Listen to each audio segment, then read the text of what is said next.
Good evening. How are you? It's great to see you. If you haven't already, I hope you will get yourself some dinner from Red Plate. They're awesome. I love working with them. Welcome. Thank you so much for coming. This event is part of a series of events that we've been organizing since last summer, and they all support development of our comprehensive plan. It's part of Reflecting Raleigh, the next comprehensive plan. And that plan is a guide for how Raleigh grows and evolves as a city over the next 20 years. Your input's really important to us, so thank you so much for being here. There are QR codes on the high top tables in the back. If you would, I hope you will, please participate in a couple of open surveys that we have going on right now.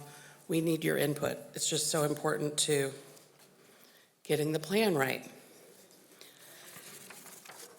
Tonight's program is the first half of two events focused on sustainable public infrastructure and services.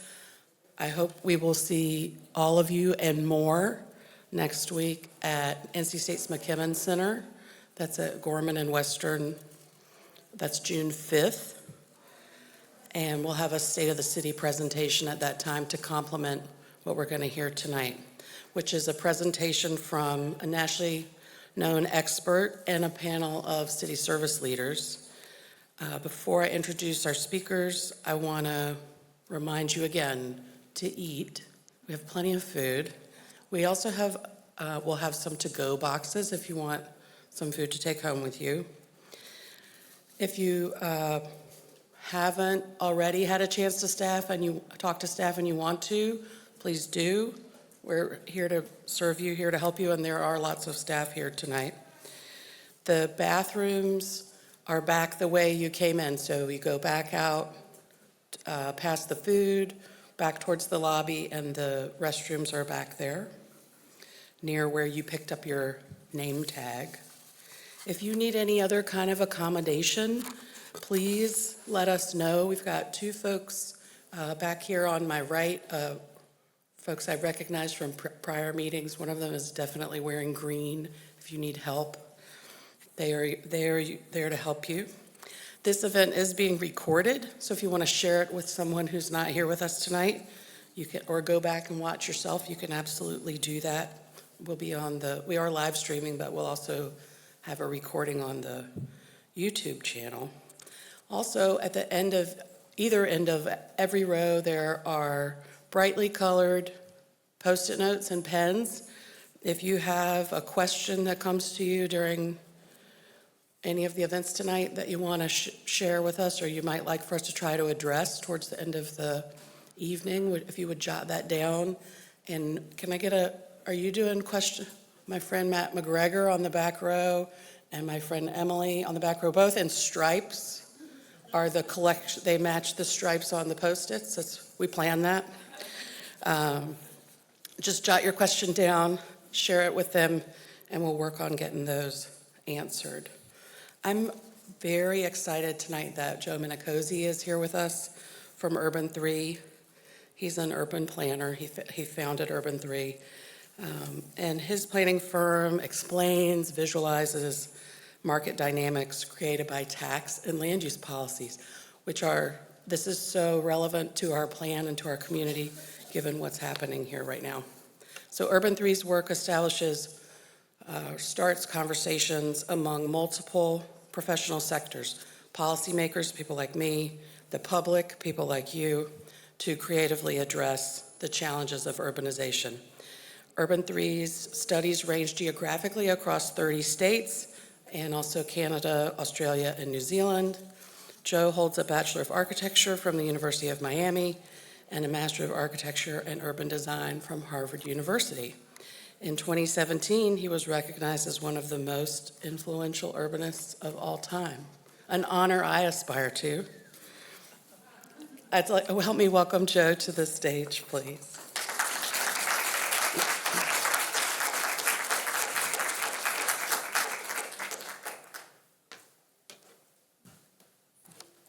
Is it possible to get the lights on the screen? So I'm going to go fast through a lot of, by the way, that's a very small little group that I'm part of, so it's easy to achieve, I suppose.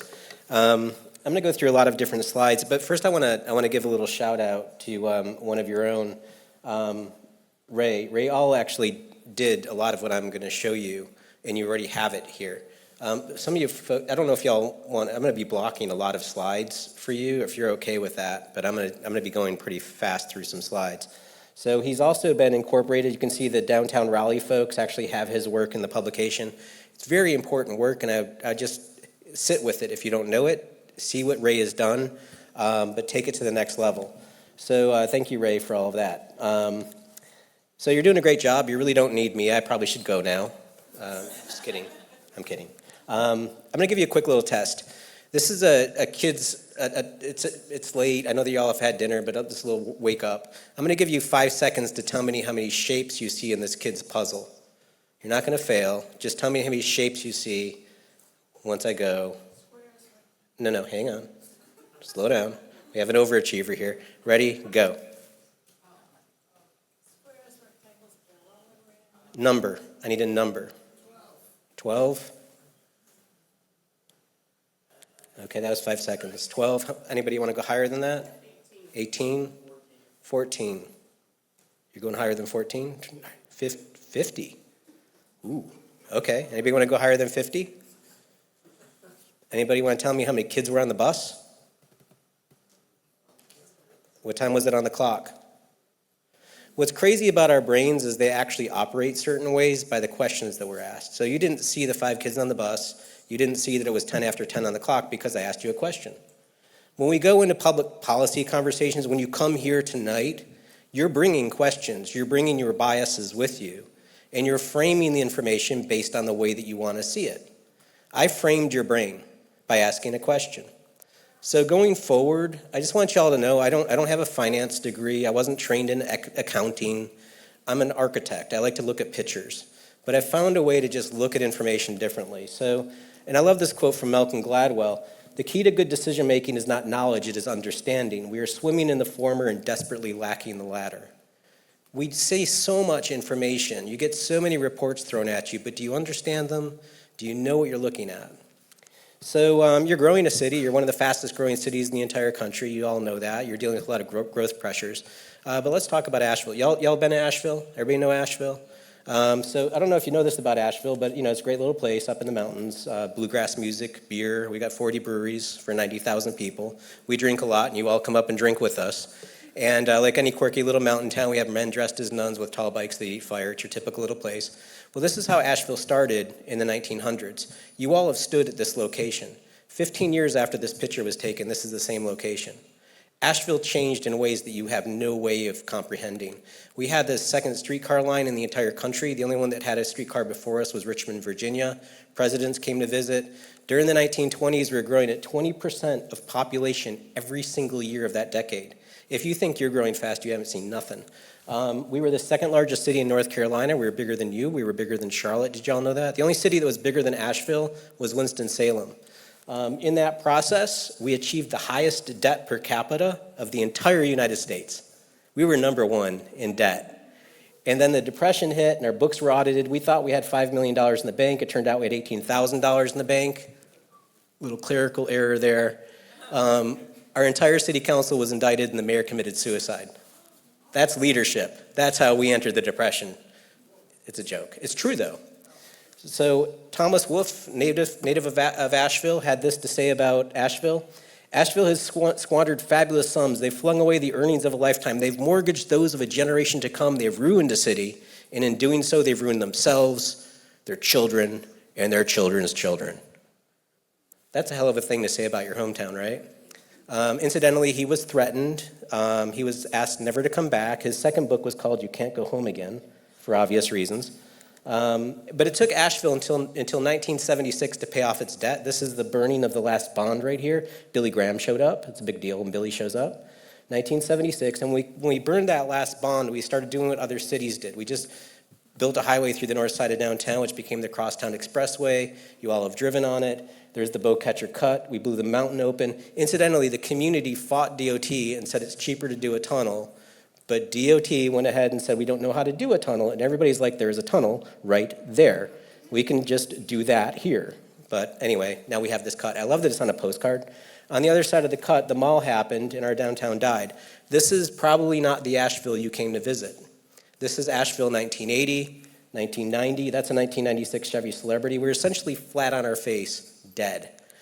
These are shots of downtown. And we had this attitude that we're not urban. We're not going to be city people. We're rural mountain people. We don't want none of that urbanism stuff here.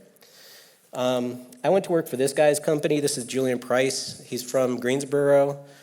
He's part of the Price family and the Price fortune. He inherited a bunch of money and he put $15 million into a revolving fund. And 75% we fixed buildings, 25% we started businesses. So if y'all have come to the Orange Peel and seen a music concert there, we did that. The majority of our time was spent in those businesses helping the entrepreneurs get things going. We're mostly about getting housing built.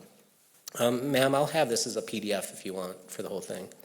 So this is what we were doing. We were taking buildings like this and fixing them, putting apartments in. But we found ourselves constantly communicating with our citizens because they didn't understand what we were doing. They didn't understand that building downtown stuff actually helps the community. So here's the value of downtown in 1990. We didn't get a new building until 2008. So this is the value of historic preservation. That $500 million was just sitting there. We just had to tap it by opening up those upper stories, right? So to show you that it's not all love and roses in Asheville, this is this guy, Chris Peterson. These are his campaign ads for running for office, complaining about $26 million of investment in downtown. I like this. Downtown development for bureaucrats instead of water, sewer, streets for our citizens. Okay, let's do some math, folks. If you invest $26 million on a $100 million asset and it grows to $500 million, is investing 26 and yielding 450, is that a good return on investment? Yeah. Why the hell we listen to Chris? And by the way, you're not going to stop Chris. He's actually a friend of mine. I find him hilarious, but you're not going to stop him. He's got a website with fire and brimstone now. He misspelled charlatans. This is the mayor getting hit with a lightning bolt. And I'm like, Mayor, is that a liquor drink right there? She goes, it should be. You know, you're going to get people like this that just don't understand. But really what we're all in together is essentially a big real estate development project called Asheville or Raleigh or Wake County. So if you look up the word incorporate in the Oxford American Dictionary, it says to constitute a company, a city, or other organization as a legal corporation. By law, we're incorporated, right? So it's not your city, it's your county, it's also our state. We're all in this corporation of North Carolina together, but we're also in this United States together. Joe Biden said this on the Stephen Colbert Show, the United States is the largest corporation in the world. He's right. There's the US code that lists us as a federal corporation. So we're all, this is what our government is. It's a sharehold, right? So my city at $14 billion is 7 times the value of Ted Turner. Does Ted Turner make his decisions based on the whims of what people post on Facebook? Of course not. So why do we expect our cities to operate that way? It's our responsibility as citizens, as shareholders, to understand the cash flow of how this operates. So my city is the only, I don't know if y'all know this, but the state legislature, North Carolina made Asheville the only city that is not allowed to annex land. Thank you very much, state legislature. So we're the only ones, so our acres are all that we got. That's our commodity. And if you're looking at land like a crop, like a farmer looks at crops, it's like a production, right? So if farmers are talking about crop yield per acre, labor per acre, water per acre, let's do the same with one of our buildings. So this is one of our buildings. We bought it and rehabbed it, put in retail, office, and upper stories residential up here. The city did the streetscape project, so thank you, city, for the garbage can, the bike rack, 2 benches, and a street tree. Super awesome. We were accused of being subsidized because that's downtown money and that's going to them. It's like, all right, fine. The whole world could walk on it, but whatever. We took the taxable value from $300,000 to $11 million. So what you get in taxes is about 3,500% increase on taxes. That's the money that we're now paying more on that asset than what it was paying. Do y'all follow me? So this is about building wealth in our community. Go out and buy 3,500% more garbage cans. We don't care. Make better decisions. We're all in this together. Do y'all have a 401k plan that grows by 3,500%? Wouldn't you like that? And again, people have biases. They're like, well, Joe, that's cute and everything. That's $11 million. We got this Walmart that's $20 million, and that number is bigger than this. But it took 34 acres of my farm to make that Walmart happen versus 0.2 acres. When you look at the total numbers, that's apples and oranges, right? Per acre, we're producing 100 times more property taxes, double the sales taxes, a lot more residents, obviously, and more jobs. As citizens, as shareholders, we should be looking at the data and making a very clear-eyed understanding of what's going on and getting past our biases and saying what works. Does that all make sense? This isn't scary math that I'm doing here. This is fifth grade division. We're just taking the numbers and dividing them into the land area. That's it. We've sort of lost this ability to do this, and I think a lot of us we tend to look at real estate differently. And I would argue that people don't see it. Sometimes it's our fault as professionals. The way that we deliver the information to you is a problem. So if I can show you your brain with your creative thought process in green versus your brainstem activity in blue, if you can show a picture in here, why not show a picture of economics? So here's my county, 600 square miles of county. We've got Mount Mitchell, Mount Pisgah. So these are two non-taxable pieces of real estate. They don't pay me taxes. I don't care about it. Right? Let's just be crude about it. I've got green and low value. So this is big ivy up here. Purple is high value. That's the Biltmore estate right there. That one house is worth $100 million. When the Cecil family shows up at a council meeting, we all genuflect and thank them for their time. They're very important people. Anybody have a $100 million house in here? How about this? Does anybody have a 160,000 square foot house? No. So this is like miles per tank. They've got the biggest gas tank. Rather than that, this is value per acre. And you see the map shift. There's a little dot right there, but here it is in 3D. I presented this at our State of Our Downtown address because my state representative called my city a cesspool of sin. And I was on the board of directors for our downtown association, and we showed this because I've got 2 voters out in the county for every 1 voter in the city. Right? It's very easy for him to play into those people. And so I showed this, and I asked the chair of the county commission, I said, Mr. Gant, where's our downtown? And he goes, that big purple thing? I'm like, yep. How about a thank you card? How about a box of chocolates? We're shoveling all these county taxes out to the county.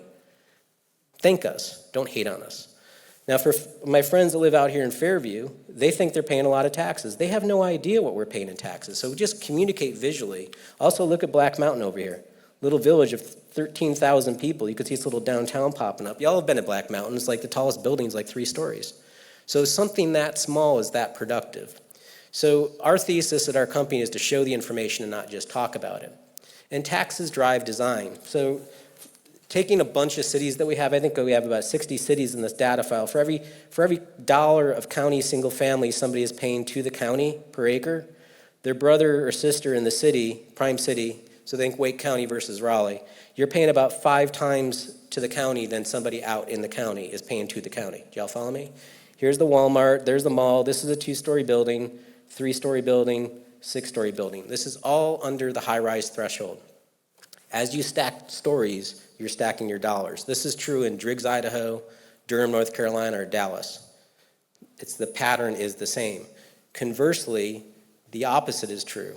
The more land I stretch, the lower the building I do, the lower the taxes I pay. There's a perverse incentive to chew through our real estate.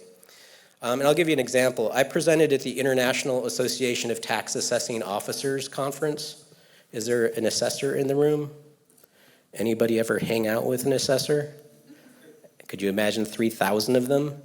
It made a planning conference feel like Burning Man. This was like the squarest conference I've ever done. And there's all of these assessors. This guy gets up at 8 in the morning and does this crazy presentation on how cheap Walmarts are. And I'm sitting there watching this, and I'm like, this is brilliant. You've got 3,000 assessors. He's proving how cheap the buildings are. What does that do? It lowers his taxes. 1 meeting. That's efficient. Now, I'm a former government employee. I'm trained as an architect. I'm having a coronary. I'm like, how is he getting away with this? So I went up to the microphone, and I asked him, I said, Mr. Terrell, what's the useful life of one of your buildings? And he goes, 20 years, 15 years. We designed the building to depreciate it, and then we'll build another building and walk away. Perhaps in some part of your community you've seen this, where the Walmart goes dark, right? So that's their commitment to your corporation. 10, 15, 20 years. That's the life cycle of a cat. Are you okay with that? I'm a dog person. Full confessional here. It's a joke. This is their investment in your corporation. We have officers here. The average Walmart consumes more in police services than it pays in property taxes. Do y'all know that? He's nodding his head. These things are expensive. And what's funny is we're just like, well, I can get cheaper toilet paper there. It's like, yeah, you're paying for it because you're paying him to go in there and police it. That's the way it works. Don't hate the player, hate the game. But you better understand the game before you play it. Y'all got me? So, sorry, I'm not anti-Walmart. I just want you to understand the game. The other thing that I get from folks is we don't want density. I don't know if y'all know Gwinnett County, Georgia. So I went down there to do this presentation. I'm not making any of this up, people. It's 2013. They told me I wasn't allowed to say 4 words when I walked in the door that night. I couldn't say the word urban. I couldn't say the word city. I couldn't say the word town. And I couldn't say the word municipal. And I asked them why. And they said, because we're rural people down here in Gwinnett County. We're not the city people. We're outside the perimeter. I was like, all right. What do you do when your company's called Urban 3? Do I just say I'm 3? Like, what's up with that? So I played along. I called up my client, and I was like, Kelly, y'all are 812,000 people. And she goes, Sugar, look, we're outside the perimeter here. We're 460 square miles. We're huge. Okay, let's do some math here.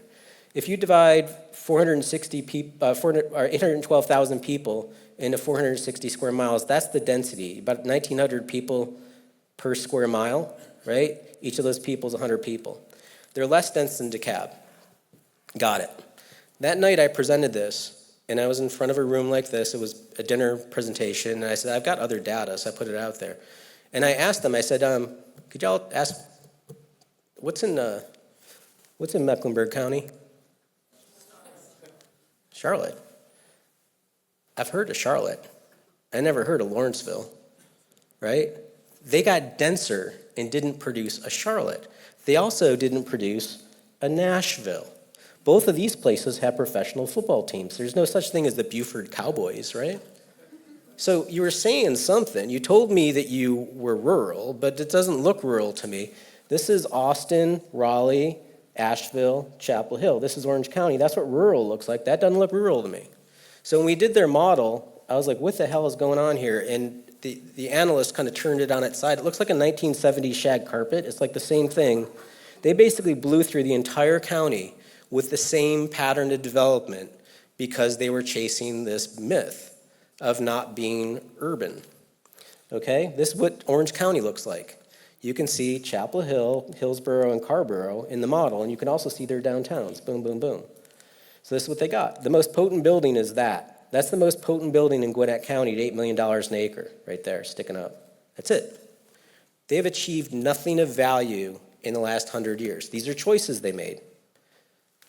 So just to rub it in a little bit, here's Gwinnett County's peak value per acre, $8 million. This is Asheville, Chapel Hill, Raleigh, Charlotte. Now you guys are way bigger than this now.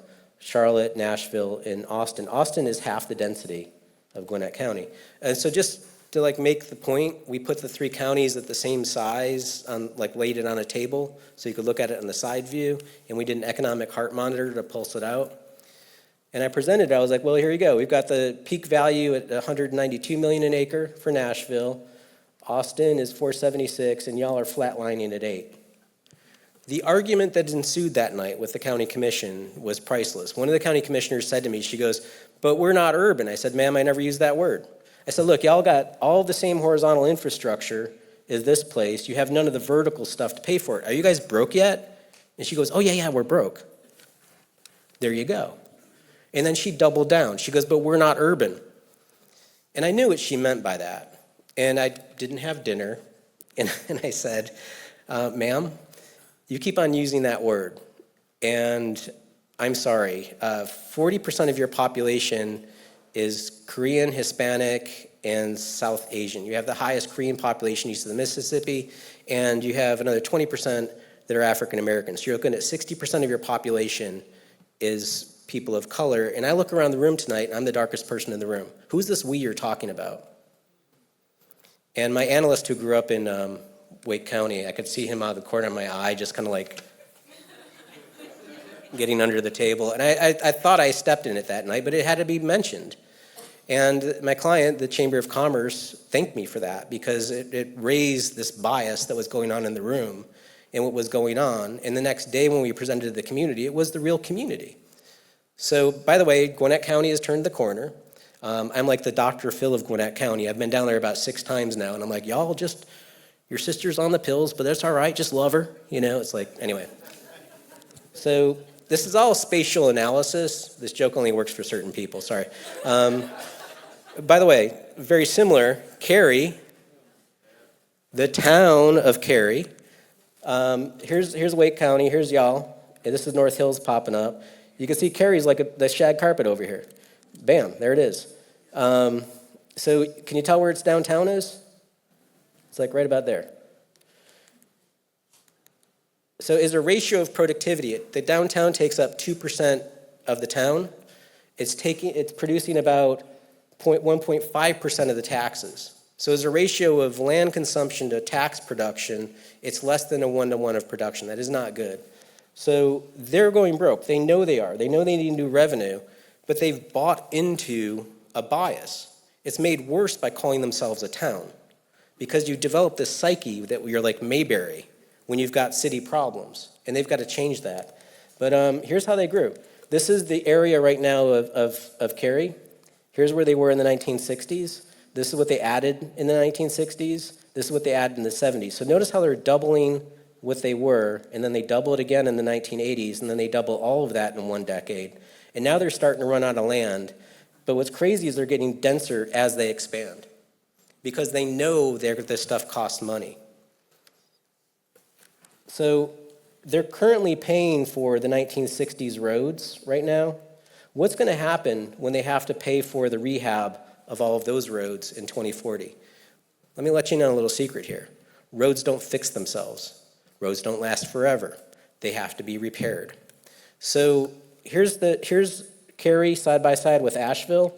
So they have more people than us, 174,000 versus 94,000. They have more land area than us. Their density is like 1.5 times our density. Did y'all know that Cary's more dense than Asheville? They have $23 billion worth of value, which is cool. It's more valuable than ours, but check this out. Their value per capita at 100 people is 13 million. We're actually more potent as a community than Cary is. And here's the kicker. The top of their model peaks out at 14 million an acre. The top of our model peaks out at 187 million an acre. We have a very, very valuable downtown compared to theirs. We have a much larger downtown. So there's their downtown, there's ours. What was crazy to me is they came and did a joint community work session in Asheville as a retreat, and I was the lunchtime speaker. And I was like, look, y'all, just walk outside in downtown Asheville, go to any one of our 150 restaurants and 40 breweries, and tell yourself, how is it that we're 1.5 times the size of the city of Asheville and we haven't produced this? These are choices, right? So here's their downtown ratio. Just by comparison, this is Brevard. They're like a 1-to-7. You can see their downtown popping up. And here's Asheville, 1-to-6. Here's Durham, 1-to-12. Here's Chapel Hill, 1-to-4. Their downtown right now is $102 million of downtown. What happened is they just grew up their suburbs and stopped. They didn't do anything to grow up their downtown. And now they've got a problem because they left money on the table. They didn't grow their wealth. So here's what if they left their downtown to 1-to-6, they'd have a $4.3 billion downtown. Versus, and again, this isn't about me doing density in your neighborhood. It's helping you understand that somebody's got to pay for your road. And that's typically coming from a downtown or that urban environment, that core. Does that make sense? Is this too nerdy this evening? Were you expecting this? So productivity comes from density, but also not all density is productive. You can build density without understanding any of the positive benefit of that density. You want that walkability, you want mixed uses, things like that. So that's the revenue side. Let's look at the other side of the ledger, the cost side. We did in Annapolis, Maryland. I love this quote from Jack Stack. He's a business writer. A business should run like an aquarium where everybody can see what's going on, what's going in, what's moving around, and what's coming out. Government should totally do this. It should be transparent as possible, but the onus is on the citizen to do a little bit of understanding. Leave some of the biases at the door and understand that these folks have to pay bills of stuff. Your counselors have to pay for things as well. There's a budget that runs corporation. So here's Annapolis. They have a really dense downtown. It's pretty old. But here's some crazy stuff. What we do is we look at cities and we try to figure out when you had your heart attack. Like, what did you do when you were 20? Like, what happened there? Did you party too hard? But this is what happened in Annapolis. In one decade, they just shot up like this, which is kind of crazy that they did that. But they're at 41,000. So we did a little interrogation about when they grew. So here's their original city. From the 1700s to the 1800s, they were very compact. They annexed. What's crazy is as they annexed, they increased their density. So they're packing more people in as they're growing out. And then here they are up to 1950. They added a little bit of land there. But check this out. 1 year they did this. Bam. What were they thinking? And a lot of cities did this. So you have to look at Raleigh and look backward in time and say what happened after World War II, not just what happened last year. You want to see these patterns to see what happened.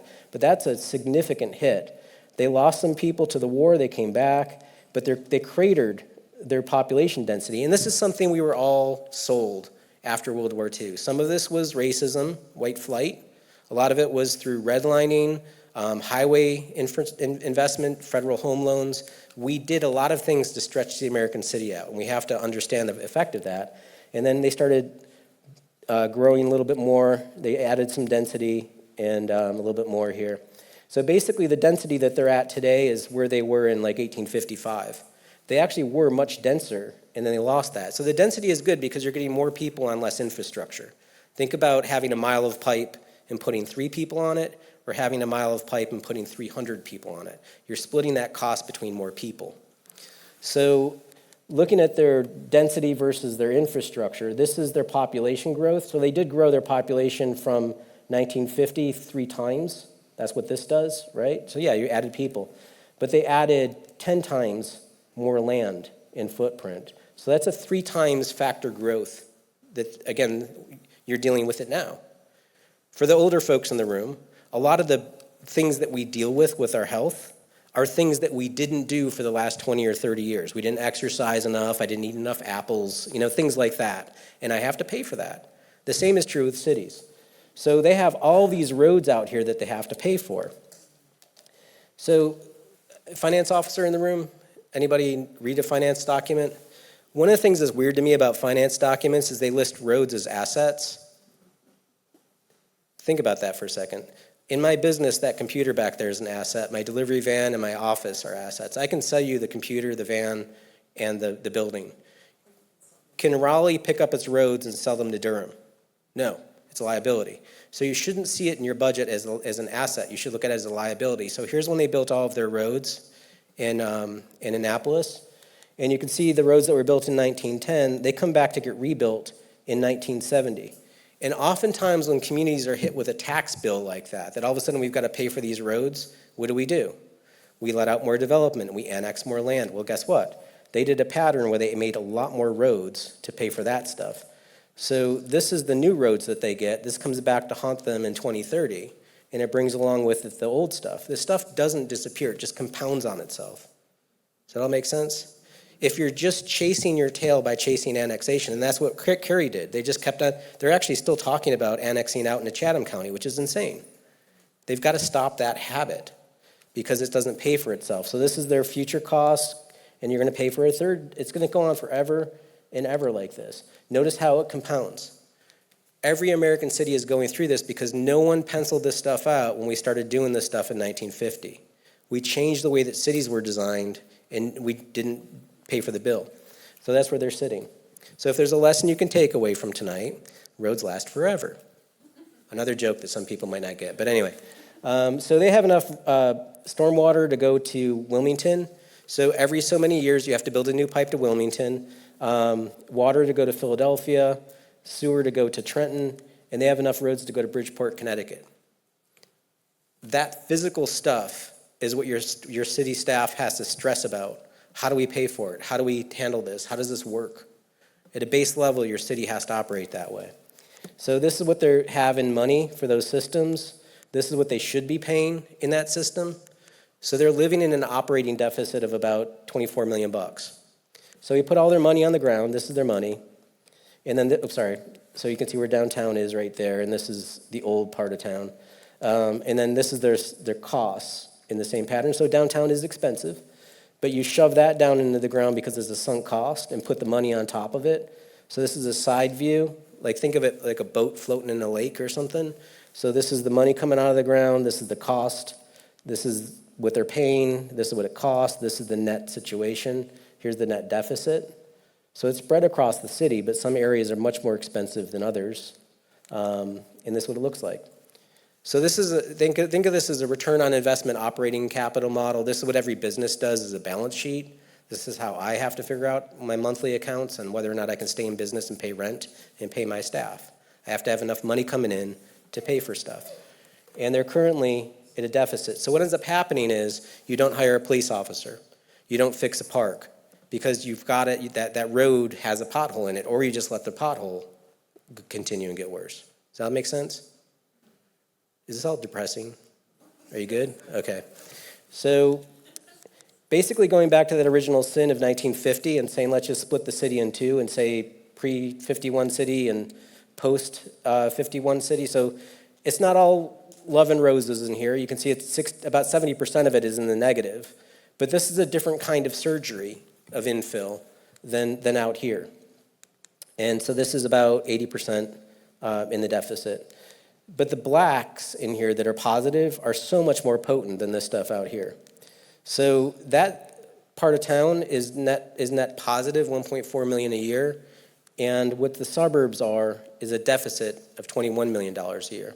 So they just have to, our recommendation to them was to just go out into the burbs and basically look for areas to do little neighborhood centers. It doesn't have to be huge buildings. It could be a little 2-story building or a 3-story building or something, like a little baby Main Street to tie into the neighborhoods. But you need that infrastructure to make it work. Those neighborhood residents have to be able to walk to those areas of higher density because you don't want to have parking everywhere.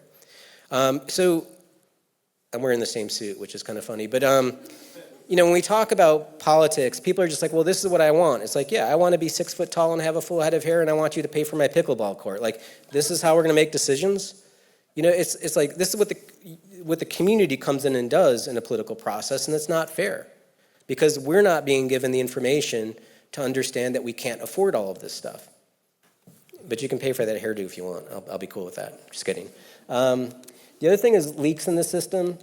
This is Springfield, Missouri. By the way, different states operate differently on how they do their municipal system, so check this out. In Missouri, they run mostly off sales taxes with a little bit of property taxes. So you can see the property tax floating on top of the sales taxes produced. They actually have 2 downtowns. They're not as cool as your downtown, but they have like basically 2 centers. You actually have a couple centers going on now. And this is my one soapbox speech for a second here. In North Carolina, we're not allowed to get the retail taxes. I cannot model this in the state of North Carolina. It's illegal for me to do this image in North Carolina. This really pisses me off because check this out. We can do them in progressive states like Missouri or California or Colorado. And let's not forget the progressive people in South Carolina. I can do it down there, but North Carolina, no. We don't want you to see that information. Talk to your counselors, your mayor. This should be on your agenda, and you should Bible belt on this. Like, we need to see that data so we know what's going on. Raleigh is a net giver in the system, and you need to see where that money goes. So while we were doing the work in Missouri, I'm not making this up, we went and did the revenue model, and we're going to be doing the costing stuff. And I'm presenting to city staff, and I just made a comment that they didn't have any trees downtown. I mean, seriously, it's kind of weird. There were no trees downtown. And one of the engineers in the room, like, raised his hand, and he goes, "Yeah, we don't like trees because trees attack the streets and sidewalks." And I couldn't stop myself. I said, "Do you know how to do a tree pit?" And then I stopped. I didn't want to put him on the spot. So I came back and worked with my team, and I said, we have to address this bias. I mean, what was going on in my head is apparently Freddy Krueger is showing up and attacking the sidewalk with Chucky or something, I don't know. Just why does he have this attitude? So we measured their stormwater system. This is their stormwater system, 300 miles of it. This is what they're currently spending. So it's about a deficit of about $9 million a year. But to go out and build the whole stormwater system is $600 million, right? Pay for it. So here's why they have it. This is the city as a chart. So buildings, parking, roads, everything else, berms, buffers, backyards, farms, that stuff doesn't have, water can't go through this building, right? Water has to go into a pipe when it hits the roof, and the parking lot too. But water can go through the ground. So we build stormwater systems to retain that water. So this stuff here is why we have the stormwater system. That's how much impervious surface is that whole city to scale, which is a lot of area. That's shoveling out 14 billion gallons of water into a pipe. That make sense? That's what that system does. So when I presented this to them, I said, let's just consider the tree for a second. A tree is essentially two sponges on a carbon stick. It's going to get some water out of the air. It's going to get some water out of the ground. A tree's going to do some work. It's stormwater infrastructure. So this is what a tree does in Missouri. This is what all of your trees do. They have about 10,000 trees. We counted them. This is what it produces in your community, which is about a net positive per year, $2.2 million. So the trees are actually producing $2.2 million of savings in your stormwater system. If those trees weren't there, you'd need more stormwater, right? Y'all follow me? So I've got a crazy idea. Hey, let's put some more trees in. But they're going to say, well, Joe, trees cost money. True. Trees cost money. You have to hire an arborist to clean them. So we did the math on that. The average tree is net positive $40 in cost to the community when you put it in the ground. So let's plant 10,000 of them. You'd have 400,000 of net revenue per year. How many officers could you buy with that? Like 3, or plus all of the cars and equipment and everything else. An individual officer is not just a human. It's a lot of stuff that comes with that. So this is what you have to have, right? So just for fun, something you probably didn't catch, we have all of these charts of different cities that we do. This is Springfield with 170,000 people. This is Eugene, Oregon with 175,000 people. Eugene, Oregon is only 35 square miles. These guys are double that. So it's a Midwestern thing. We've got lots of land, we'll just stretch out. It's like, well, cool. It gets expensive when you stretch out, right? So let's compare it. This is the land area per person, 2.4 times more land area per person. That's probably really cool. I've got a big yard, that's super awesome. Well, when you do that, a lot more buildings go horizontal than vertical. You get a lot more strip malls and big boxes and stuff like that than buildings that stack up. So they've got 1.7 times more buildings per person than Eugene.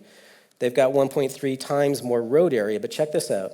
2.4 times more parking spaces per person than people in Eugene. I'm not using a European city here. This is another American city. It wasn't like I had a parking problem when I was in Eugene, Oregon. But here's the kicker. The stormwater system is $400 million for them. It's $600 million for them. They're spending more on stormwater on less people. Y'all follow me? They could have done it with $180 million less stormwater if they made different choices. If they said, we're going to be a little bit more dense, we're going to try to control ourselves a little bit. And that trade-off is we have $180 million, right? What would you do with $180 million? So look at, I just went ahead and bought more trees. So 2.4 million trees would net them $96 million a year in perpetuity so long as those trees are there. What would that buy you in your budget? So we compared it, we showed it to them in their budget. Their ARPA money was $42 million. Every government that got ARPA money got really excited. They're like, yay, federal government gave us a free check. Once, $42 million. Imagine doubling that in perpetuity. We need to make better decisions as we go forward about this stuff. So this is what we showed them. Incidentally, the engineer did love this. He's like, we need to show this kind of stuff at our budget meetings. And I was like, whatever. If it worked, great. So just so y'all know, I mean, you're a smart city. You use the smart city technology. We're dealing with governments that are set up this way, and we're in this new world. And we just have to work with it. And I'm going to do this one session, and then we're running out of time here. But this is Indianapolis. Indianapolis has these 2 bus rapid transit corridors. One's the red line and the blue line. We worked on the blue line. And one of the planners made this comment that they didn't have any vacant land, which is kind of not a good way to look at things economically. It's a starter. but this is the corridor as a thermometer. So there's about 10,000 acres. This is the vacant land. So he was right. There's only about 5%. But we just asked the computer. We said, show us how much land where the dirt is worth more than the building on top of it. So think of like the dead Jiffy Lube, the Dunkin' Donuts that's gone out of business, stuff like that, the bail bond shop. So that's 11% of land. So you got 16% of the land that should be recycled. That should be something that you want to work on. And then the community was pissed off because they're like, whoa, the city doesn't have a great track record of redevelopment, and we don't want you screwing up my neighborhood. And I said, well, that's fair. About 48% is just not going to be touched. So that's sacred. Let's just keep that out of there. But there's some areas, about 35%, that somewhere we should be able to pick a line as a community. And everything on this side of the line is redevelopment, everything on this side of the line is sacred. Let's just work on that. But even doing that, that's about 4,000 acres of land, which is crazy. So here's Marion County. The city is basically the county at this point. Those are the buildings, the parking lots. This is its ratio of building, parking, and roads.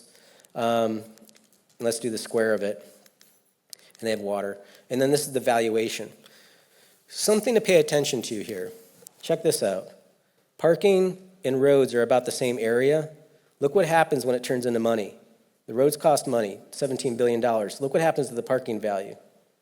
Did y'all realize how much of a discount we give parking? When we say parking is subsidized, this is how it happens. The assessor goes out there and goes, parking lot, right? Not a lot of value. Well, what happens is it's a trade-off because you have all that infrastructure that goes to it, and me as a real estate developer with that strip mall, I get taxed nothing for that parking lot, which is kind of awesome for me. Not so good for y'all because you have to pay for that road. This is where you get all of your money. So when people don't want density or buildings, well, that's where all the money comes from. All the stuff we like, the berms, buffers, backyards, all this stuff, doesn't produce a whole heck of a lot of money. That's just the way the system works, right? So in the bus corridor, we did the same thing. We dropped out downtown. So these are all transit sheds, little walkable sheds to each bus stop along the way. This is its ratio of building, parking, and roads. Now, you probably don't remember citywide, but I showed this to them. I said, this is just insane. You actually have more land dedicated to parking in the middle of your city in a bus corridor than county-wide. You've put $1 million a mile into the ground for this bus rapid transit system, and you're letting people waste that real estate? So here's how it works financially. This is the average Marion County resident. There she is, Marion.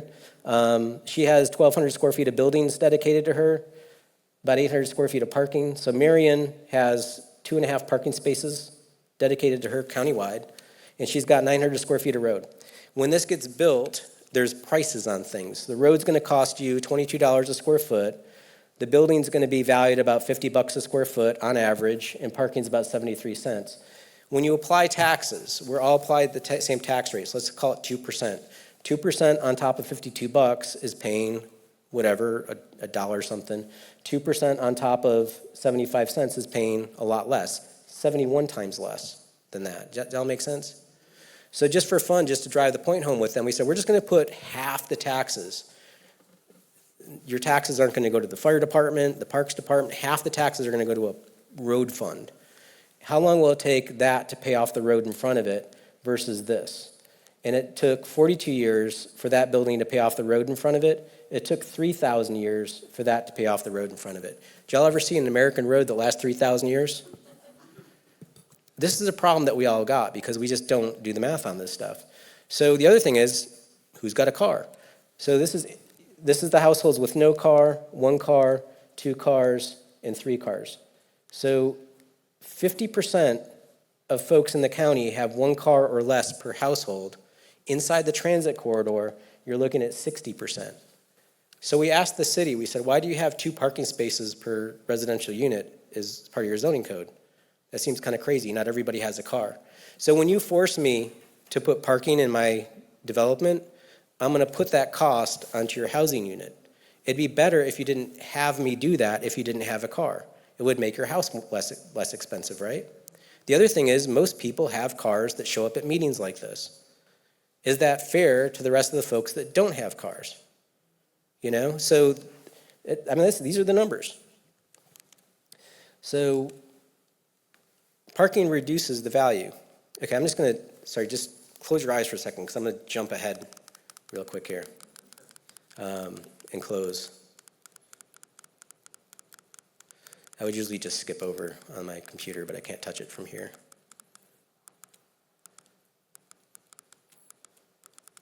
Okay, one last thing. The reason why I was at the assessors conference, this is my last bit on this one. This is a model with no buildings in it. It's just the land value per acre. So look up here at this neighborhood. See everybody's blue at $15,000 an acre? So that's how you expect a neighborhood to look. We do these CAT scans because we're looking for stuff like this. Are there errors in the system? Is it human bias? Is it a bad computer software? Is it policy? It shouldn't be all over the place like this. It's a neighborhood. It should be consistent like this over here. But when I was presenting at 8 in the morning in Cheyenne, Wyoming, I was like, hey, what's going on here where this is $15,000 an acre? Now remember, there's no buildings here. But that's the dirt under the mall at $15,000 an acre. And when you cross the street, it goes up to $40,000 in the same zoning category. And I said, why does land double in value in the same zoning category? And the tax assessor was sitting in the front row, and she raised her hand, and she just yelled out, "You don't understand." And I was like, what am I missing? She goes, well, they have more land. The more land you have, the less value, because there's less people that can afford large tracts of land. So we have to give it a discount because there's going to be less people in the marketplace. The mayor starts laughing. I thought he was going to shoot coffee out of his nose. I was like, really? You have a limited commodity, and if it's bigger, it's cheaper. Does it work that way with diamonds? Like if I get a bigger diamond, is it cheaper? Surely there's less people that can afford a big diamond, right? And she goes, well, that's our standard. I'm like, where did the standard come from? She goes, I don't know. So I was at the assessors conference. I presented this to them. Their magazine is called Fair and Equitable. And I asked them, how is this fair and how is it equitable? Now, to their credit, they're like, it's not. I'm like, where did this standard come from? Did Moses deliver this to you? Can you give me a reason why this is here? By the way, this joke kills them. They thought this was hilarious. I'm not making this up. They're like, you need to go talk to Larry. So I track Larry down, and I asked Larry, by the way, same suit. I'm like, Larry, where did this come from? He's like, I don't know, but now that you point that out, we probably need to change it.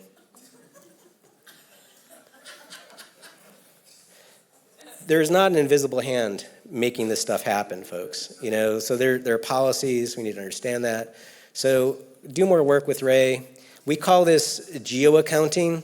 When you talk to your accountant doesn't care if you buy a boat, right? Your accountant cares if you can afford the boat.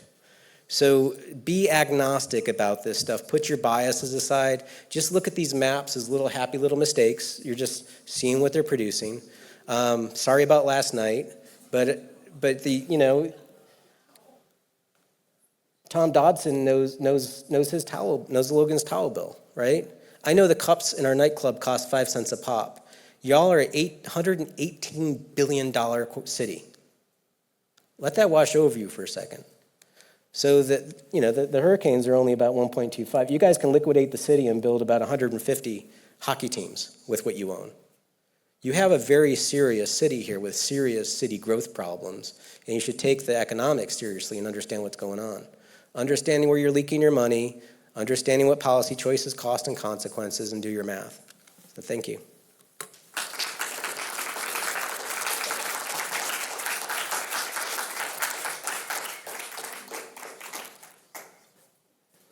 Sorry, I went a little over there, but were y'all okay with that? Okay, so good afternoon. Good evening right now. So my name is Nestor Velos Pasalacqua, and I am the Director of Economic and Social Advancement here in Raleigh. And we want to take this opportunity to ask a couple of questions to Mr. Minicosi. By the way, I think we're actually wearing the kind of similar suit right now, so we're kind of like twins. Yeah, I wish I had if you your do have build, any though. questions, please make sure to write them in the post-it that is next to you on the chair. And we do have some floaters that will pass a question to me. And don't be shy. We did actually listen to a very invigorating presentation with lots of great information that I think really impacts the growth and expansion of the city that we love.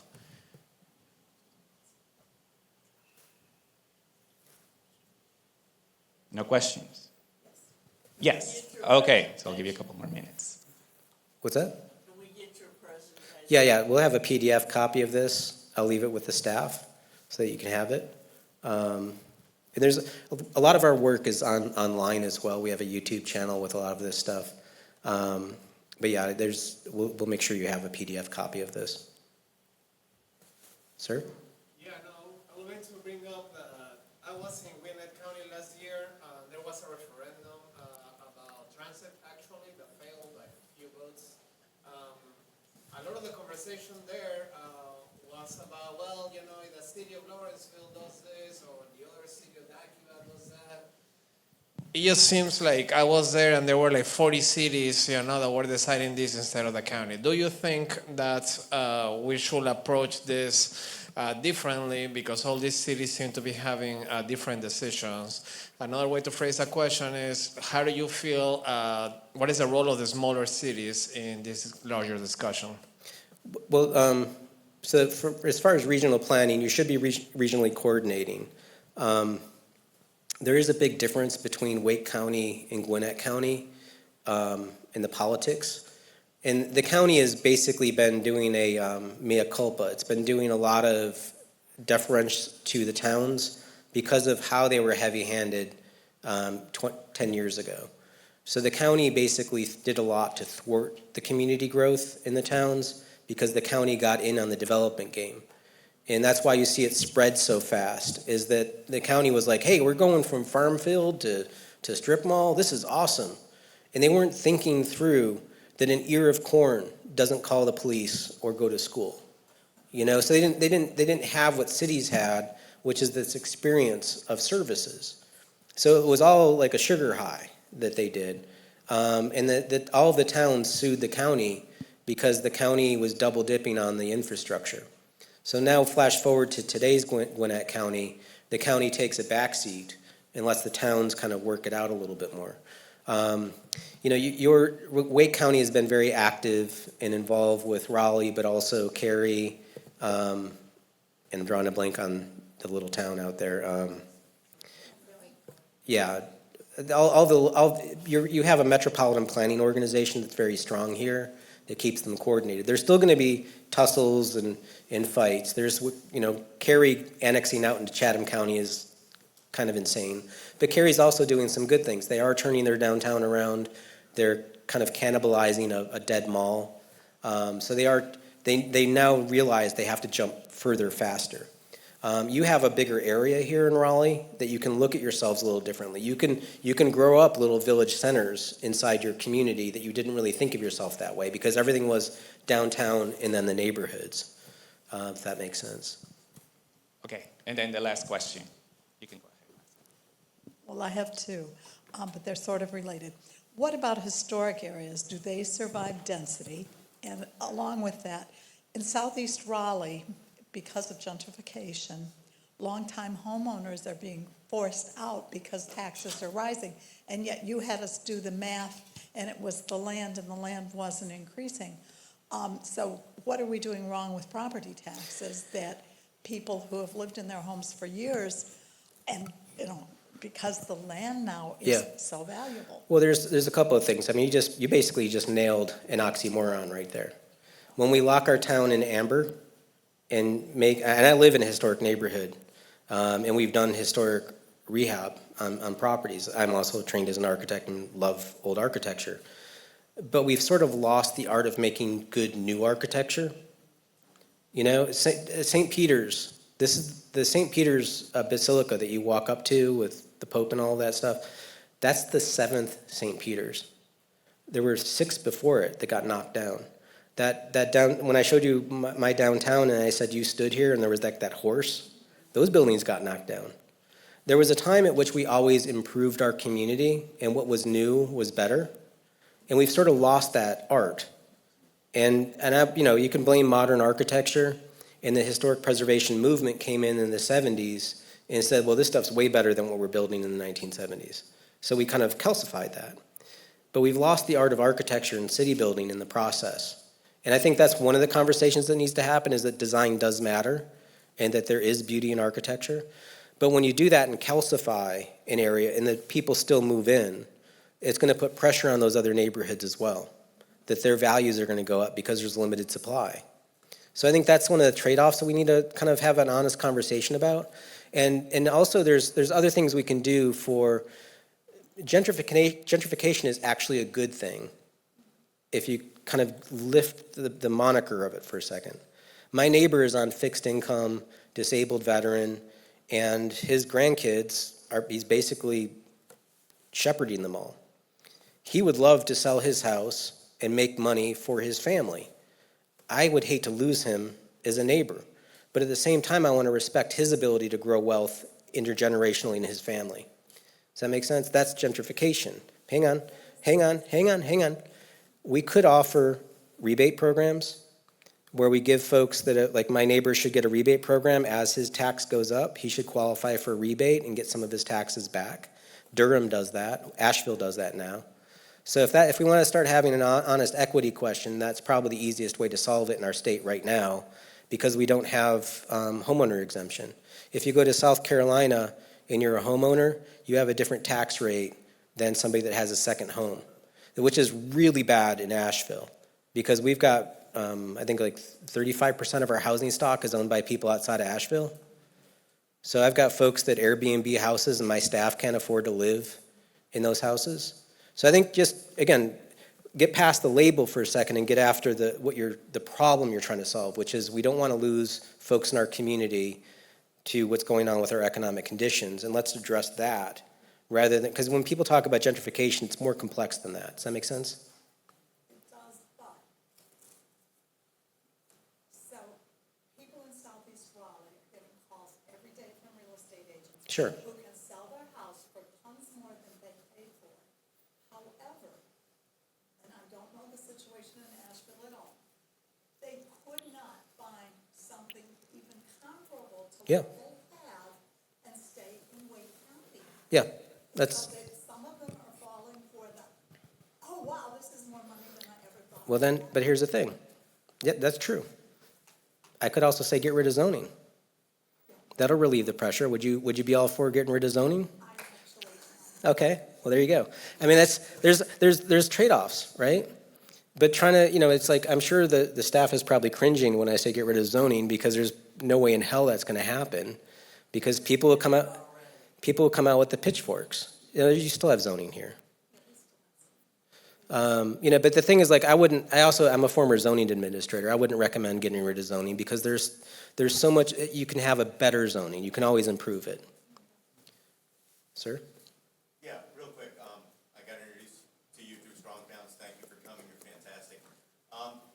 You talked about, what voters need to do to educate themselves. But my question is, like, this city, there's people on the city staff that know exactly what you're talking about. And yet they do a budget listening session and discuss none of this. Yeah. Like, the people who handle money in this city and do the budget and go out to the communities and listen, they know all this, and they were basically negligent because they don't talk about any of this. And they seem very uncomfortable doing it. Like, the city staff just isn't doing their job.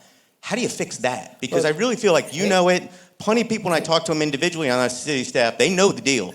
They know this stuff. They follow you. They admit to knowing it. And yet they don't share. They don't educate. They don't participate. Calm down, hold on. They brought me here.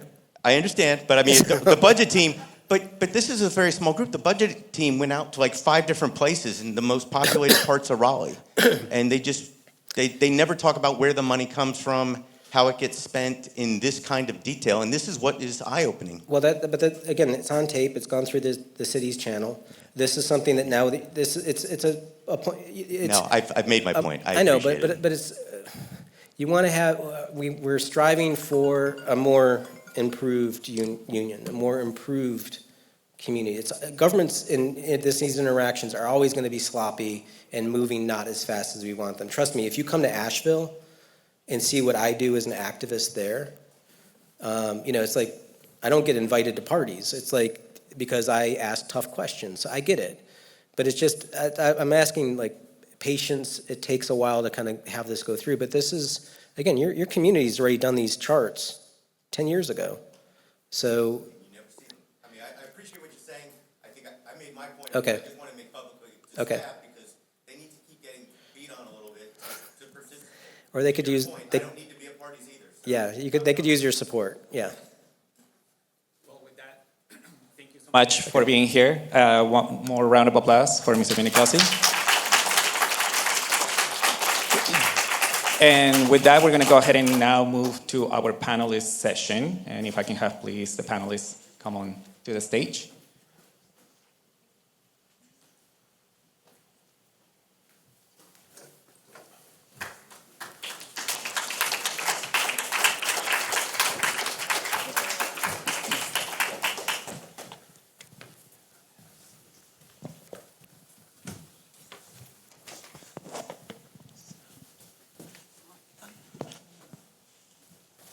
Okay, so we are a little bit behind, but I want to make sure that we have the opportunity to really get to know a little bit more about our panelists and dive into the questions that we have. So I already introduced myself. My name is Nestor Velos Pasalacqua. I am the Director of the Department of Economic and Social Advancement. And let me go ahead and move to Megan. Good afternoon, everybody, or evening, I should say. My name is Megan Nation. I'm with the Office of Sustainability at the City of Raleigh. And I'm really interested in our panel this evening to talk about climate change impacts in the conversation as well, and how we're going to be thinking about departmental operations and services differently moving forward, how we design our infrastructure and services for resilience to weather extreme events like heat and flooding. So that's my perspective that I add to the panel this evening. I look forward to hearing insights from our panelists. Thank you. So I'm going to ask, actually, to please go down the line and introduce yourselves. While you do that, please also share what services your department offers. And if there is something interesting that residents actually should know about your work, and then just keep it brief, but amazing. So. Well, good evening, everybody. My name is Herbert Griffin. I'm the Fire Chief and Director of Emergency Management here in the City of Raleigh. A little bit about the fire department. We are very multidimensional. We provide EMS, fire suppression, hazard materials, technical rescue, extrication, fire safety bureau with inspectors and arson investigators, and lastly, emergency management. So we're about 6 prongs out of one department that we're functioning throughout the city. We are funded through the general fund, the fire department. Interesting fact about the fire service here in the city of Raleigh, we respond to over 57,000 calls per year. Of that 57,000 calls, 87% of them are EMS related. Motor vehicles are in the top 3 every single year, right? Another interesting fact is 11 stations out of 29 make over 46% of the working fires here in the city of Raleigh. So a lot of our community risk reduction efforts are around those 11 stations.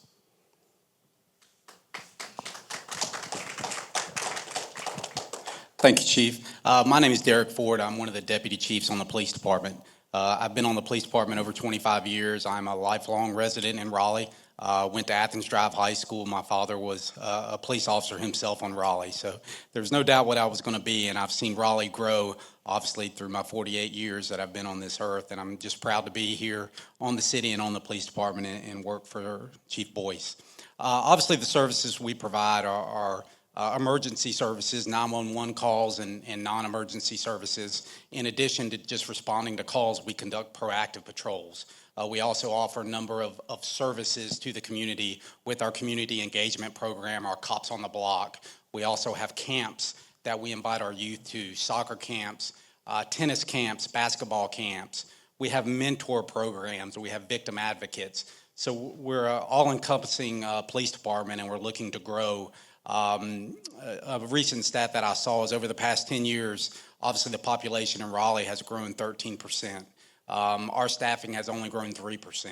So we've got to be very strategic with how we allocate our resources and be very smart with that. Something you may not know about the police department is we have a therapy dog named Teddy. So we're very gracious for Teddy. We are funded by the general fund. Our fiscal unit also has a grant specialist. So we are gracious for her where she can look to find us some grants from state and federal funds. And we also, of course, have our Raleigh Police Foundation that we are very grateful for. And they give us very generous donations for some things that we can't afford in our budget.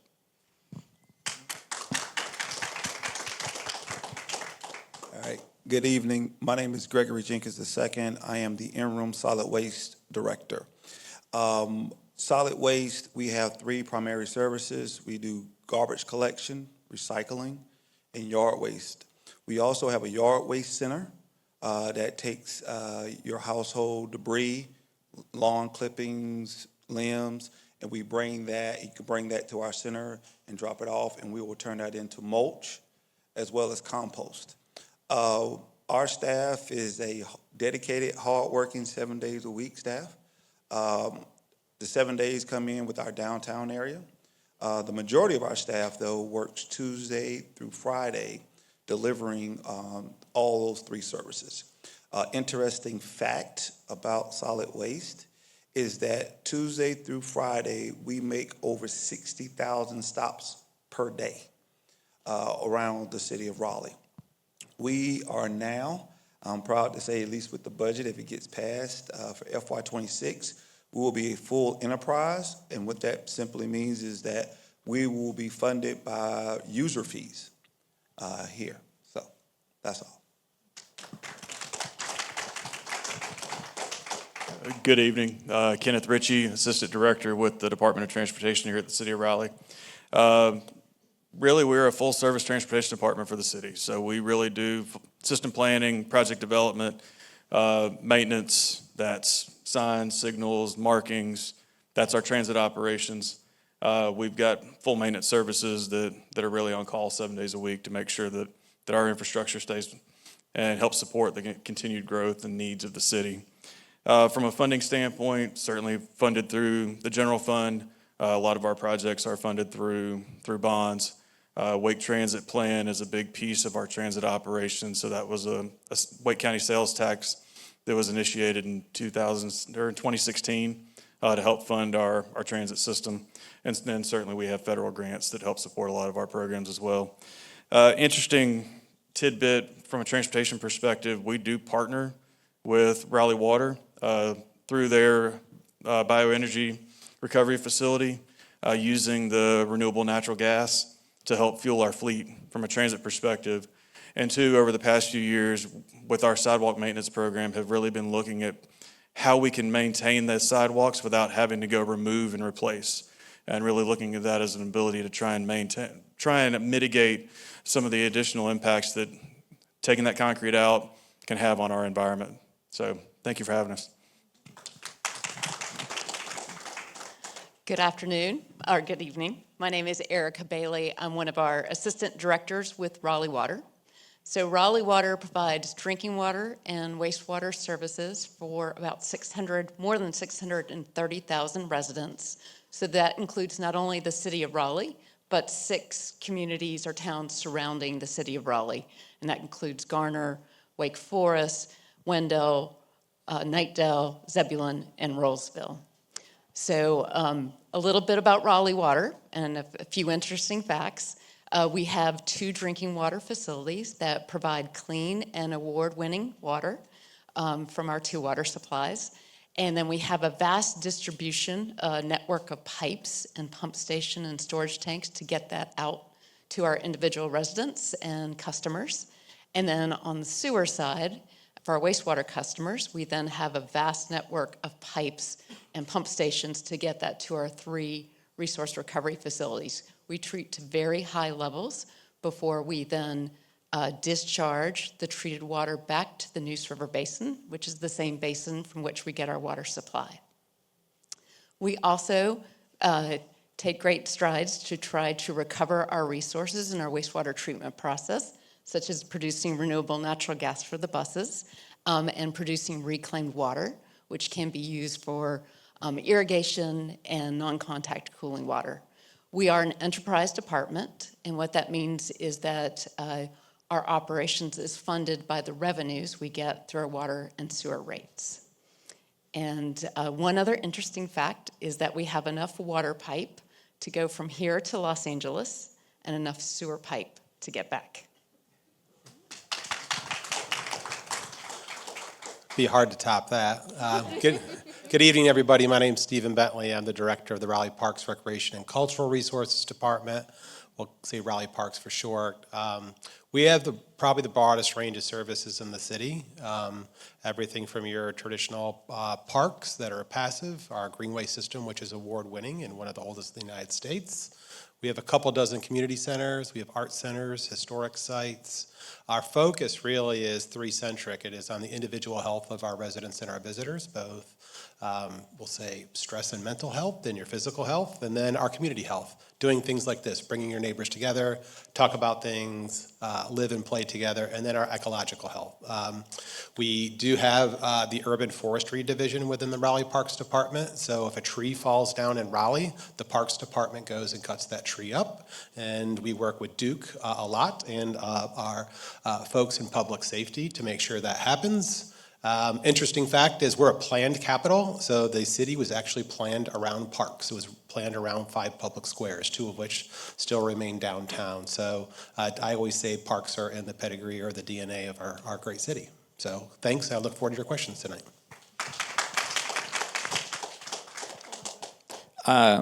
Thank you for the introduction. And I have the pleasure to actually ask the very first question, which is all about challenges, right?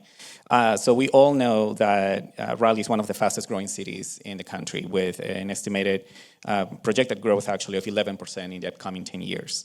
What is one challenge that your department will face, and how are you currently laying the groundwork to prepare for that change? And why don't we go ahead and start with Fire Chief Griffin, and then we're gonna go ahead and go with Stephen. Great question, Nestor. As the city increases in its size and density, the fire service, like now, we have 600 firefighters. We operate out of 28 fire stations.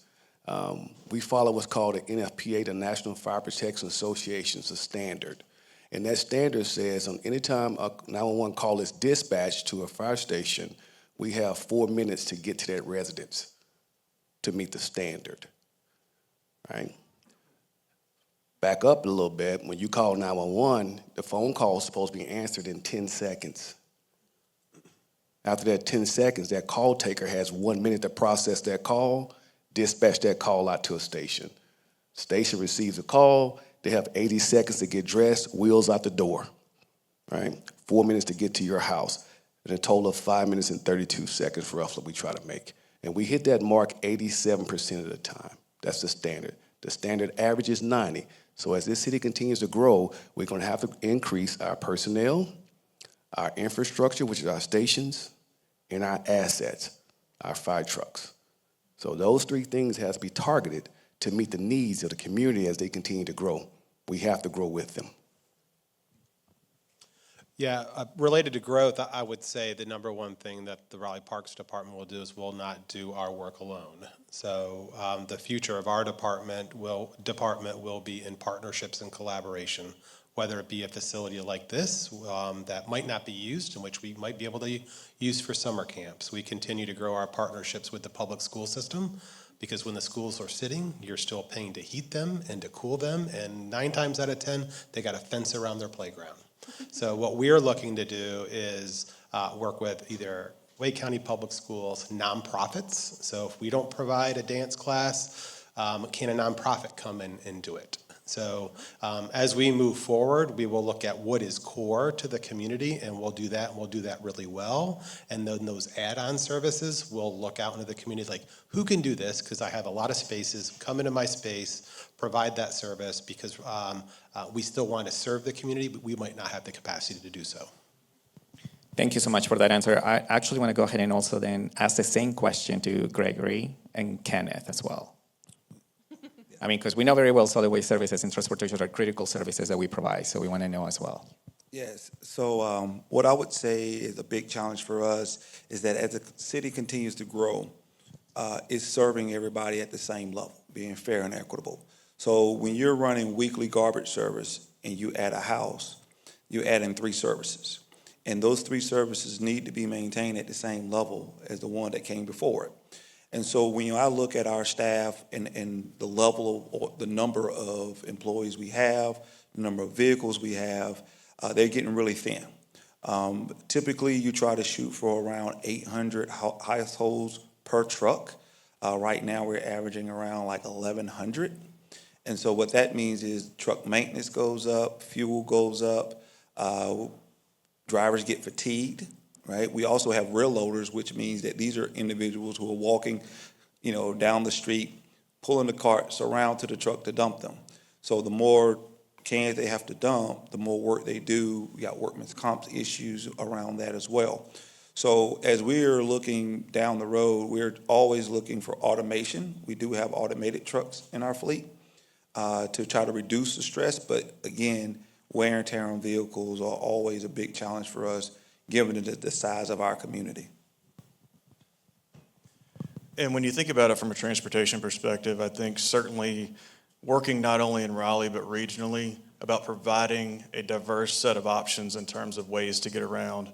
As we continue to grow, it's going to put more pressure on the road network. And so being able to provide those diverse options, continuing to work on transit frequency and reliability to provide that as a reliable option for people to use.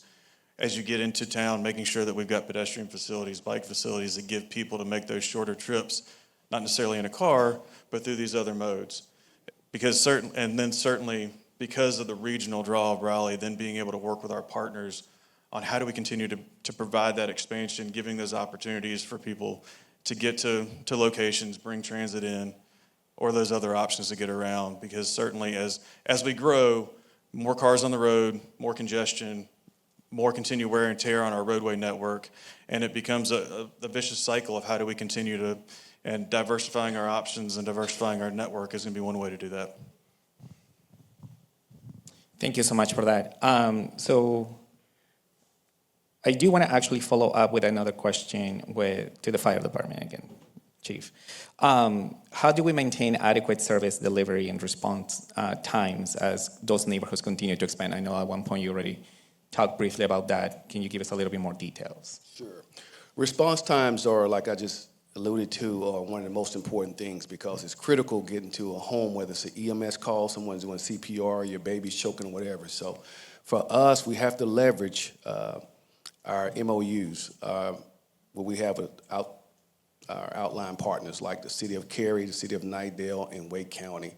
So we have a system set up is if Raleigh has over 4 minutes and 32 seconds to get to you, it's going to dispatch another closest unit outside of Raleigh. That could be Garner, City of Knightdale, Cary, and so forth. So our dispatch system is set up so to make sure that someone is at your facility or at your home or your residence within a allotted time frame.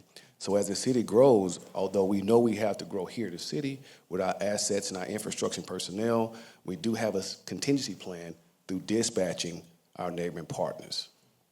Thank you for that. So the next set of questions are going to be about the opportunities, and then Megan, go ahead. And thank you, friendly folks. So yeah, I get the privilege of getting to talk about opportunities looking forward, right? So as we welcome more residents to the area, what opportunities does this growth represent for your department and the services that your departments provide moving forward in the future? I'm going to look to Deputy Chief Ford and Stephen to get us started on this one. Whoever would like to go first. I'll go ahead. Thank you. Good question. I think our opportunities are endless. We're constantly evaluating what services that we need to provide and where we need to provide them. As our population increases, we rely more and more on technology to rely on what services we need to provide. Because where there was crime, where there was 911 calls a couple years ago, it is now different.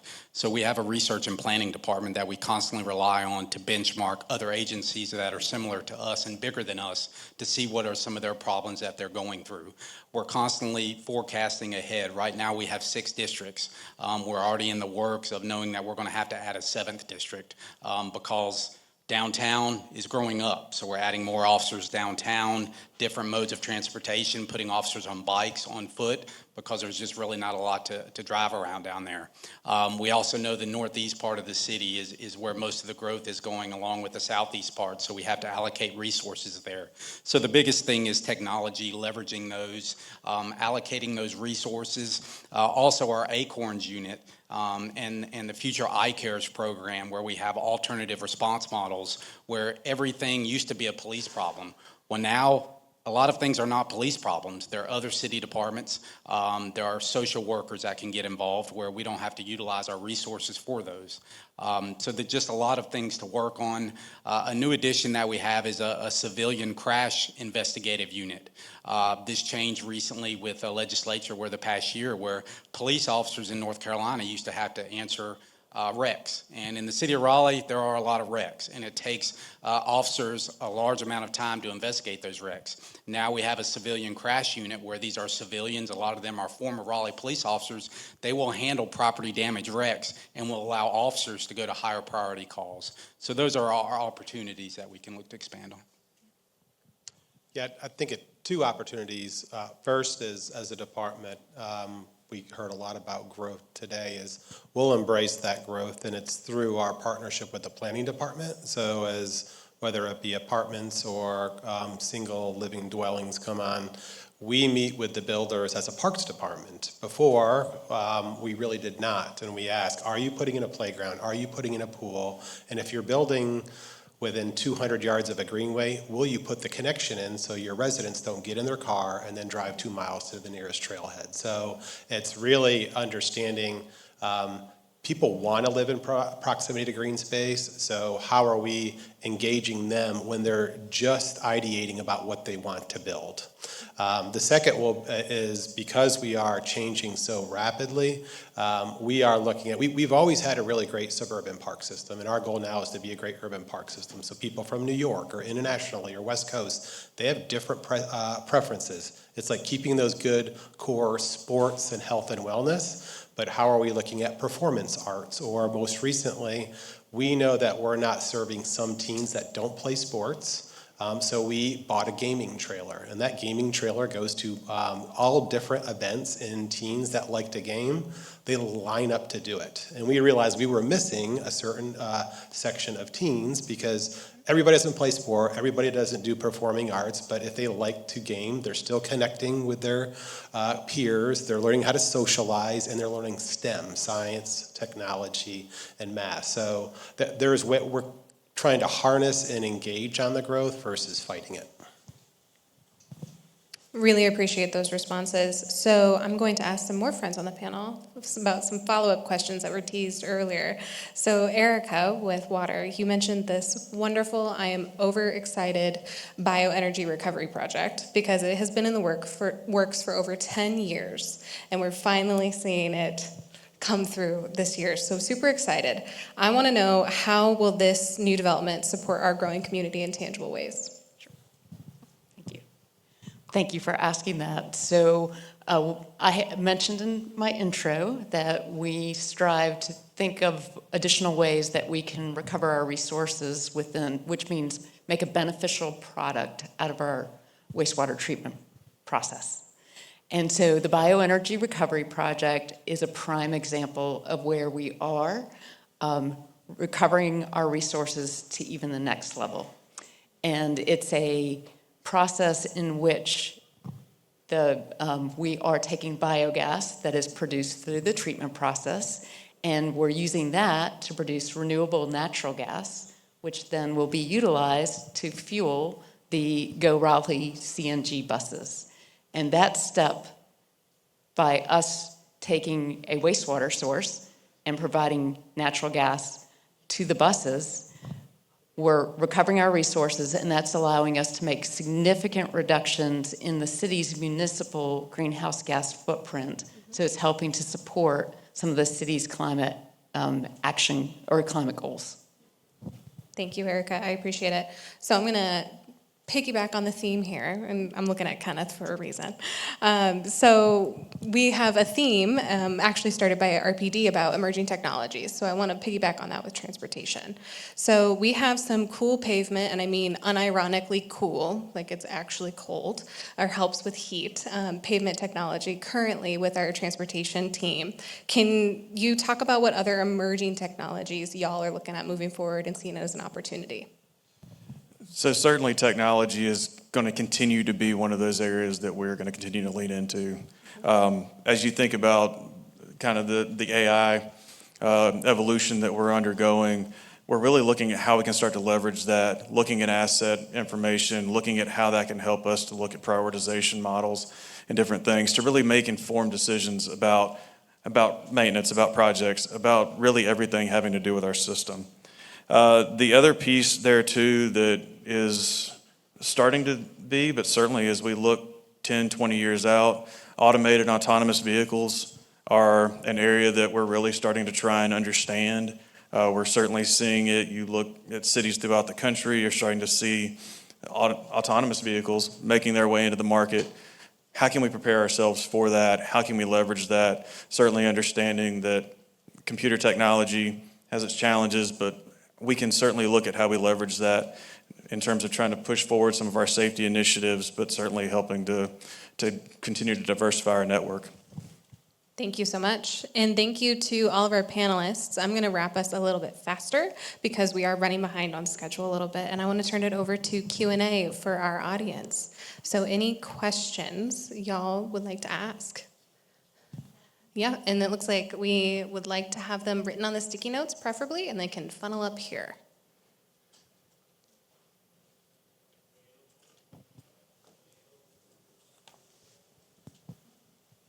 So we'll give folks a couple minutes. While we do that, any final comments from our panelists to give the audience some time to write their questions? All right.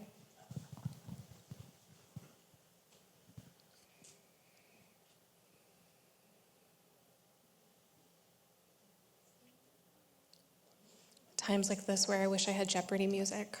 I could just play it.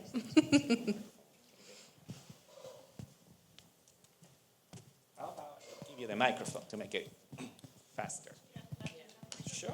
Yeah. Here, I'll give this to you. One of you Hi, I'm Kathleen Leibowitz. I'm a 28-year resident of Raleigh, and I'm also the executive director of the nonprofit Toward Zero Waste. And we've been a nonprofit in Wake County for about 6-7 years, and we were the ones who worked with Cary to get their compost drop-off program going. And I've spent 6 years trying to work with the sustainability department on any topic when it came to sustainability. I just was reading in your Megan's thing that you would like to work by fostering partnerships. So how do you see partnerships, and what partnerships are you discussing? Great question. Partnerships have been referenced here multiple times throughout the group, and it is both internal and external partnerships, right? It's in addition to figuring out how do our internal operational groups fulfill the services for our city and our residents and our communities, in addition to how can we supplant them or support them or complement them with external parties. And I think something for us to look at moving forward is about, with things changing and multiple variables happening, how can we leverage those partnerships in creative ways that at the right time to work with our operational groups and what the residents want at the same time, and the private groups. So how do I, as the executive director of a nonprofit, I've already emailed everybody. I've discussed this with all the city council and the mayor, and you get a flat out no. So what would you say to do? Are you referring to the composting in particular, just to confirm? Most any topic on sustainability that we bring, Cary listens to us, and we have a wonderful relationship with them. But Raleigh, we do not. Understood. I think that is a conversation that we could continue after this. And I also admit to the group that I am new to the city, right? So I am also developing these partnerships with our group and also learning the history of what's going on in the area. So I appreciate the input today and engagement. Any other questions in the crowd? Oh, yeah. I do have one. Let me see here. I might wear glasses, but I'm still partly blind, to be honest. A change is a plus and minus depending on who you ask. What is an ask from your department to residents, to all residents and to new residents? Can you say that one more time Yes. holistically for us? So what is your ask from your department to all residents and new residents in regards to the change that we are experiencing as a growing city? I'll take first crack at that. As this city continues to grow, growth is a good thing. That's vitality. That means the city is alive. So we embrace that. That's a good thing. But as residents continue to pop up, whether it's one-story residence or two-story multifamily dwelling, cooking is the second highest rated fire we respond to in this city after unattended smoking. And we know everyone has to cook.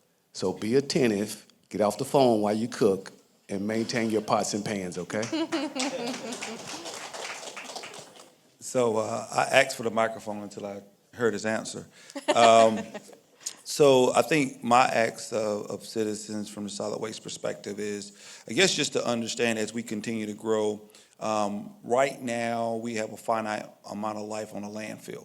So I would just encourage people to make sure that, you recycle, you use your yard waste cans properly, because the more you do that, the more, one, we can turn, for your yard waste, we can turn that into a usable resource, right? Yep.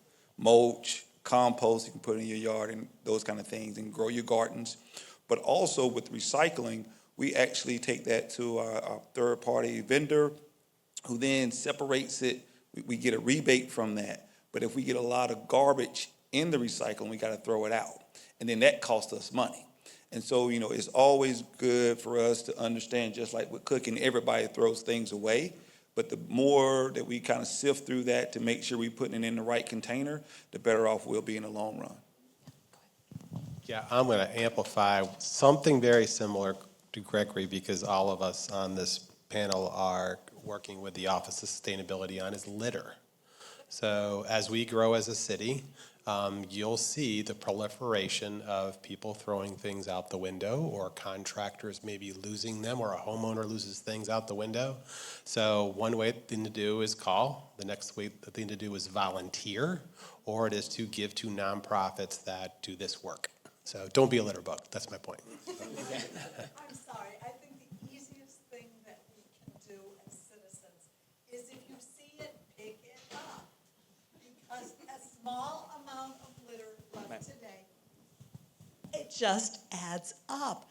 So I would venture to say that I know today I left 2 small pieces of litter in my subdivision, which is only 84 homes, because my bags were full. But you could go there most any day after I walk the dog and you would not find a piece of litter because I bothered to pick it up. It takes me maybe an extra 2 to 3 minutes on my dog walk, but it's 84 homes and there's not litter.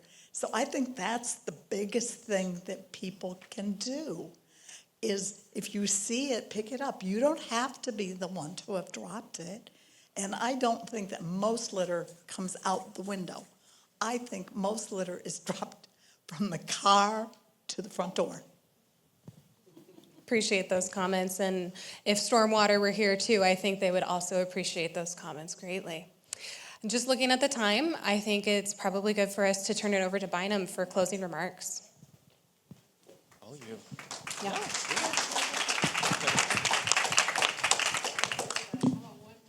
Warm round of applause for Joe Minicozy and our speakers to our panel tonight. Thanks for being here. Thanks for participating. Thank you, Red Plate, for a great, delicious dinner. If you would like to make a to-go box on the way out, please help yourself. Thank you to Wake Chapel Church for hosting us. We want your feedback. If you have comments you want to leave with us on Post-it notes, where's my stripy shirted friend? Is collecting. And or use the QR code. There are a couple of those on the high top tables in the back. Thanks again for coming, and I hope I see you all next week at the McKimmon Center. Good night.